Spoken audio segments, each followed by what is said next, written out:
Welcome to Astrology Innovation. Today I'm going to talk about the Schumann Resonance, the Sun, and the Diamond, and how they relate between each other. So, just a quick summary. I will show you really fast what we'll see. So, something about the orbit of the Earth and the Sun from different perspectives, and afterwards the Schumann Resonance, how it relates, and also the astrology. So make sure to stay until the end so you don't miss anything.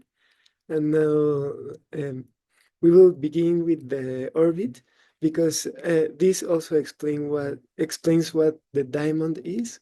It's a concept in astrology.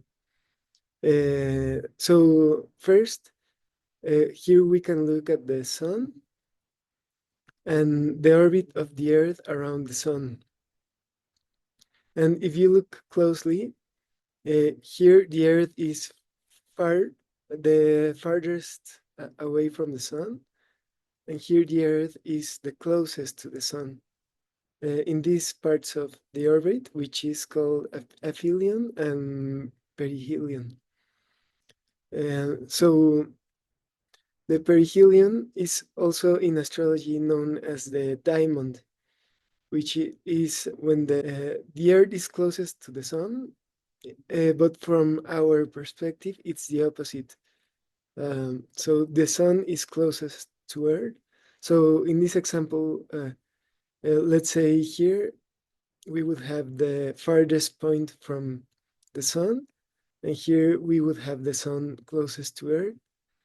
Um, and yeah, so as we see it from our perspective from Earth, and today this point, which as I mentioned is called the diamond, is around 13 degrees of Capricorn in the tropical zodiac. So here we can see the diamond, the sun, and the Schumann resonance, how they relate between each other. I will go deeper on this, but this day was the day the sun was at this point, and the Schumann resonance was very powerful. So this is Earth's electromagnetic field, and we can see how with all of this white color in the graph, it's like a very powerful spikes of energy. So the Earth was really energized by having the sun on its point where it's closest to Earth. So now we can see this astrologically as well. So here we see two charts. In this case, here the sun is at 12 degrees of Capricorn, so 1 degree away. Well, a little bit more than 1 degree away, because it's not exactly at 13 Capricorn, the diamond. So when the sun is a little bit over 13 degrees of Capricorn, it's in the diamond. It's conjunct the diamond exactly, but in 12 degrees, it's already really close. And here we can see this black line. This is for the time of this 12 degrees, the sun at 12 degrees of Capricorn. So even before this, it's starting to be more activated. Earth's electromagnetic field from the sun's uh, proximity to Earth. And then this continues as it goes even closer. And here we have like the peak. And here there's another chart where the sun is about at 14 degrees of Capricorn. And so if you look at the dates, it was the 2nd of January and the 4th of January. And yeah, so here it's at 14 degrees of Capricorn. And here we see the other line. So we have this whole range between 12 degrees and a little bit more than 14 degrees. So very, very close to the closest, well, the closest proximity between the sun and Earth was within this range, and we see this very powerful spike. And Yeah, so now we see it more clearly. Here we have the mark of the most powerful spike of this graph. And we see the sun at 13 degrees and 49 minutes of Capricorn. So really, really close to the diamond. And we also see that here, this is an asteroid called Pallas Athena. And we can see how, well, there's also another one. This one is called Lilith.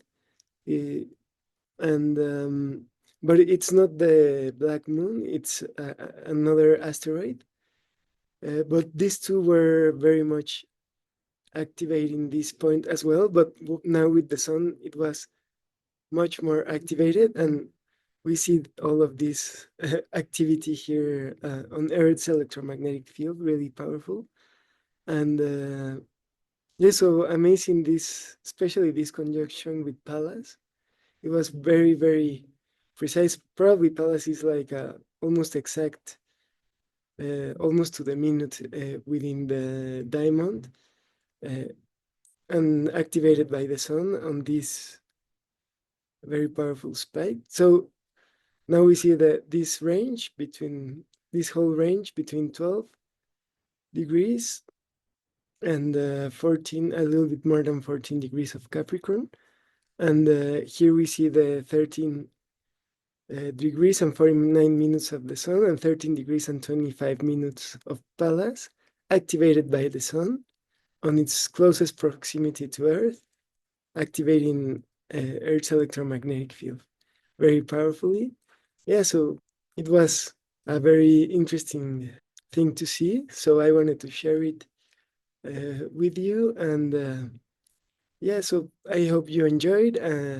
Make sure to stay updated for new content. And you can subscribe to the channel. If you enjoyed the video, you can give it a like.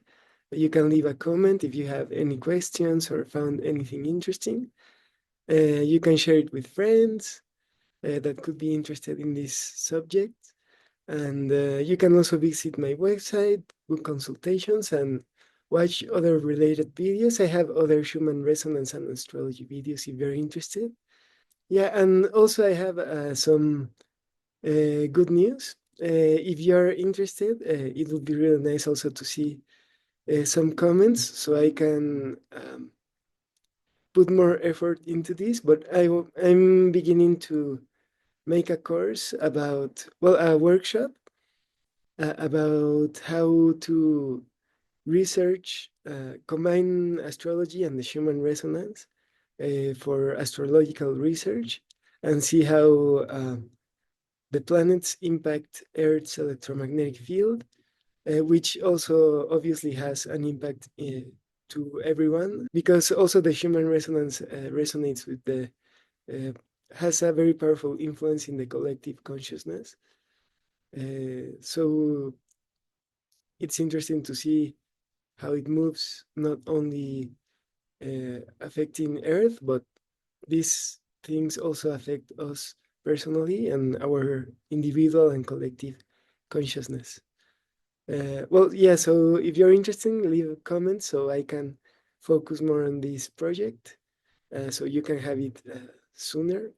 And yeah, and especially if you want more information, stay updated by subscribing. You can also follow me on Instagram or also in my email list on my website.